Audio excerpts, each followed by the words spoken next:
Políticos e fraldas devem ser trocados de tempos em tempos. Essa é de Queiroz.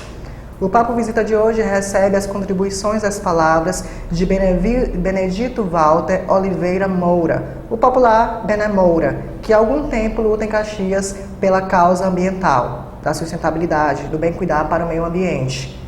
É com grande prazer que a gente começa o Papo Visita de hoje.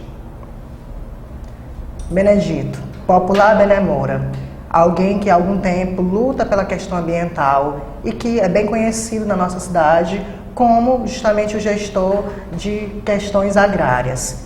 Como foi, Benedito, que se deu esse teu interesse para o bem cuidar do meio ambiente? Olha, eu tenho uma vida de luta, né? Aos 62 anos, eu tive o privilégio, né, de estudar em Recife. Em Recife, eu fui iluminado para fazer um curso chamado de Engenharia de Pesca, né, na década de 70. E a partir daí, quando eu retornei a Caxias formado, fui para São Luís estudar, trabalhar no governo do estado e caí exatamente na Secretaria de Estado de Meio Ambiente. E a partir daí eu travei uma longa luta trabalhando na Baixada Maranhense, principalmente sobre pesca predatória. Quando eu retornei a Caxias, por volta de 88, fui também trabalhar nessa questão ambiental. Comecei a defender a questão do Inhamu. Em 88 eu já levava promotor de justiça na área da reserva do Inhamu. E por uma paixão grande que eu tenho pelo Riacho do Ponte, né? Que é um riacho que está morrendo, que está se acabando. De fato. Né? E que o poder público, as autoridades, a população precisa dar sua contribuição para o riacho, não só para o Riacho do Ponte, como todos os mananciais, porque Caxias foi uma cidade conhecida como a cidade do riacho e hoje praticamente se acabaram. Só para você ter uma ideia, o Engenho d'Água era um povoado que tinha 42 riachos. Hoje praticamente não tem quase nada. Nada. Isso, claro, te fere. Isso te deixa tocado e sensibilizado para realmente lutar por essa causa. E eu queria saber, a partir de que ponto tu acredita que a política pode vir a ajudar, né, na mudança dessa situação agrária e do meio ambiente na nossa cidade?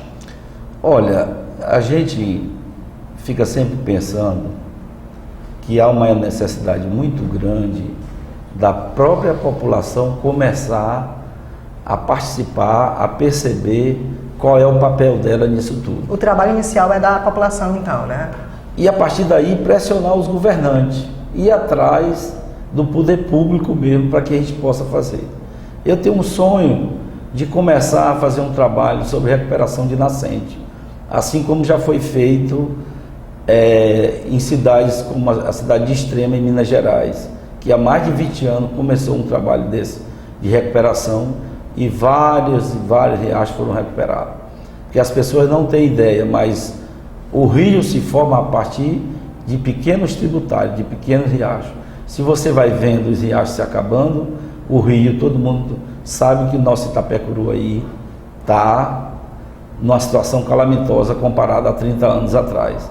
E o Itapecuru, gente, hoje alimenta mais de 80% da população de São Luís com água, através do programa Italuís, do projeto Italuís. Então, gente, é necessário que a população deixe de lado, né, achar que o poder público é o único capaz de resolver as coisas e também participar. Eu, quando fui responsável pelo sistema de limpeza na nossa cidade, muitas pessoas viram o quanto eu me preocupava e o quanto eu estava em cima com relação ao lixo. Não existe uma cidade limpa se não tiver o apoio e a vontade da população. E é isso que a gente quer fazer. A gente tem aquele sonho de achar, até um pouco sonhador, no sentido de achar que a tua intervenção vai resolver. Mas de uma coisa eu digo, a gente tem vontade e tem determinação de poder fazer alguma coisa. E eu acho que quando a gente tem disposição e vontade, as coisas mudam. É necessário, antes de tudo, que existe alguém que se preocupe e que tente fazer um papel de catalisador. Então, o primeiro passo é a conscientização da população. E falando na questão política, A frase que abriu o programa de hoje é uma frase do escritor Eça de Queiroz, que nos fala que na política, de tempos em tempos, é necessário que haja uma troca, haja uma permuta. Isso em Caxias não necessariamente tem vindo acontecendo, né? Na tua concepção, isso ajuda ou desgasta ainda mais o fazer político da nossa cidade? Olha, rapaz, a política é a coisa mais interessante que existe. É através da política que você consegue mudar uma cidade, um estado e um país. Às vezes as pessoas não compreendem a importância do voto. Às vezes usa o título como um instrumento de troca. Mas não se engane, quem gasta o dinheiro que você paga de imposto diariamente são os políticos. Eu sempre digo, eu vou votar em branco porque ele não vai chegar lá com o meu voto. Mas ele vai chegar, um deles vai chegar. Quem será? Será se esse político que foi eleito, ele está realmente pensando em melhorias para a cidade ou está pensando no seu individual, no seu umbigo? Então é necessário que a gente compreenda isso e vote de forma clara, objetiva, transparente e direta. Eu estou preocupado um pouco com essa eleição, porque a gente não vê campanha, não vê o que é que está acontecendo. E às vezes eu me preocupo no sentido de que o eleitor, quando chegar nos 2, 3 dias da eleição, ele vai estar assustado, sem saber em quem vai votar. Você tem um número grande de candidatos, mas não existe uma objetividade para isso. As pessoas precisam escolher, precisam entender que é através do voto que a gente pode melhorar uma cidade e um país. O voto é realmente um poder de mudança. Tu ganhando o voto dessa pessoa que está nos assistindo agora, tu pretende usá-lo de que forma? Olha, eu tenho 2 linhas de pensamento que eu não abro mão. Primeiro, a questão ambiental. Às vezes as pessoas dizem para mim, mas Bené, quem mexe com o meio ambiente não ganha voto. Não interessa isso. Eu acho que o que interessa é você ter firmeza de pensamento, você ter clareza. E a segunda coisa é voltada para o setor produtivo. Eu sempre uso essa frase. Quem sustenta a cidade é o campo. Se o campo não produzisse alimento, não existiria a cidade. Por quê? Muitas crianças, muitas pessoas pensam que o arroz, o feijão vem do supermercado. Não. Para ele chegar no supermercado, antes ele tem que passar pelo campo, pelo todo o processo do produtor rural que produz alimento, que está lá lutando, que está com dificuldade tentando produzir alimento. Então, eu não abro mão. Eu acho que a gente, para poder melhorar uma cidade, nós sabemos que Caxias é uma cidade muito deficiente de emprego. Então nós temos que pensar em estruturas simples para que o produtor produza alimento e isso, consequentemente, vai trazer para a população um alimento mais barato. Tá certo? Então é necessário que as pessoas comecem a perceber e comecem a entender que a mudança, cada um que faz.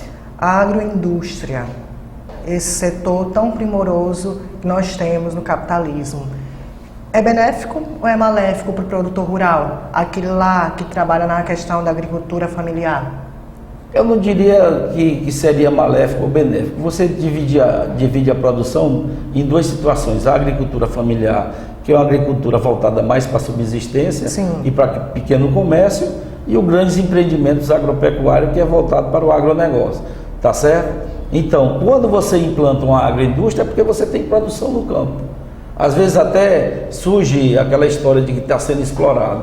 Mas eu, como instrutor, consultor de dois órgãos brasileiros, que é o SEBRAE e o Senado, eu sempre digo, o produtor, ele tem que entender que o caminho passa pela capacitação, pela compreensão. Acabou o tempo de você colocar uma semente no chão e pedir, oh meu Deus, chova e que vai dar bom. Não, você tem que ter conhecimento de meteorologia, tem que ter conhecimento de adubação, de correção de solo, de uma série de mecanismos para que você possa ter resultado na sua produção.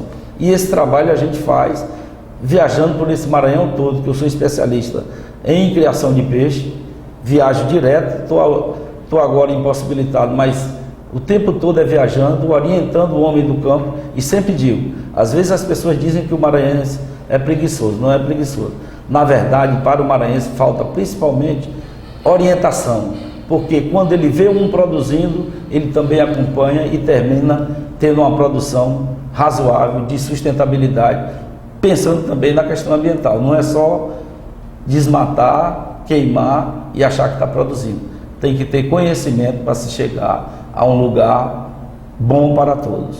Salvo as generalizações, esse sistema de osmose, de um seguir o outro, acontece muito na política. E quase sempre a gente nota que é um sistema baseado na questão do individualismo, da questão mesmo de cada um defender o seu. E tu é um expoente aqui na nossa cidade, eu acho que o único, não sei se eu estiver errado, me corrija, é o único que vem defendendo maciçamente a questão ambiental. Por que tu acha que há um descrédito em mais pessoas defenderem a questão ambiental na nossa cidade? Como às vezes as pessoas dizem que quem trabalha com o meio ambiente não ganha voto. Eu sempre digo e repito que eu tenho uma linha de pensamento e vou na direção que eu acredito, tá certo? Vou nessa direção que eu acredito.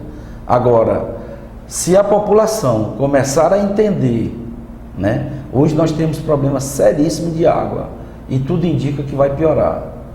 Então, você chega numa comunidade rural, às vezes, as pessoas, a primeira coisa que reclamam é água.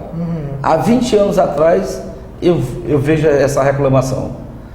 Mas no dia que colocar um poço artesiano, no dia que ele tiver água com a torneira em casa, ele deixa a torneira aberta para estragar. Então, veja o quanto é necessário um trabalho de educação, de esclarecimento e de dizer que cada um tem que fazer a sua parte, porque senão, quando eu era responsável pela limpeza, eu sempre dizia assim, gente, por que as casas que não tem um hidrômetro, um medidor, a torneira fica aberta? Não tem sentido isso, gente. É uma negligência. Entendeu? É uma negligência. Então, nós também somos responsáveis pela cidade que nós moramos. Às vezes a gente coloca tudo no poder público. Não, mas o prefeito não faz isso, o vereador não faz isso, não. Nós também temos que fazer. E eu acredito muito nisso. Eu acho que se eu puder chegar à condição de vereador, eu quero chamar a população. Eu quero que as pessoas me auxiliem na minha caminhada, para que eu possa fazer um serviço que venha realmente ser diferenciado e que realmente tenha condições das pessoas entenderem qual é o papel de um verdadeiro vereador. As pessoas que nos assistem, Bené, acho que fica muito bem claro o quanto, pelas tuas palavras, tu é uma pessoa instruída, o quanto tu tem conhecimento de causa sobre aquela linha que tu pretende defender na política. E em contraponto, é muito comum nós percebermos que a Câmara Municipal, ela não detém de pessoas tão conhecedoras daquilo que se propõe defender. Na verdade, existem muitos analfabetos de conhecimento naquilo que defende. Então é muito comum a pessoa dizer que defende a questão da urbanização e não sabe como é que se planeja uma urbanização. É muito comum dizer que se defende a causa rural e não saber como é que funciona a questão do babaçu, da quebra de coco, até chegar a virar um óleo. E tu não. A gente percebe claramente pelas tuas palavras que tu tem conhecimento de causa. Por que de repente a população não investe em pessoas que realmente detenham do conhecimento para poder defendê-las? Porque isso é uma arma de mudança muito forte. Às vezes as pessoas me dizem assim, Bené, tu é uma pessoa que merece ser um vereador, porque o tanto tempo que tu luta, ligado ao setor rural, sim, fazemos as feiras, nós fizemos uma feira em 2014, chamada Agritec, que foi um sucesso no Maranhão todo, tanto que o governo do estado copiou. Depois que nós fizemos a primeira Agritec em Caxias, o governo do estado copiou e hoje está fazendo em outros municípios.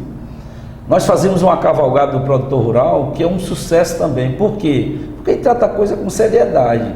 Nós fazemos a coisa com transparência. E é por isso que as pessoas acreditam, ajudam. Então, gente, por favor, vamos fazer uma reflexão.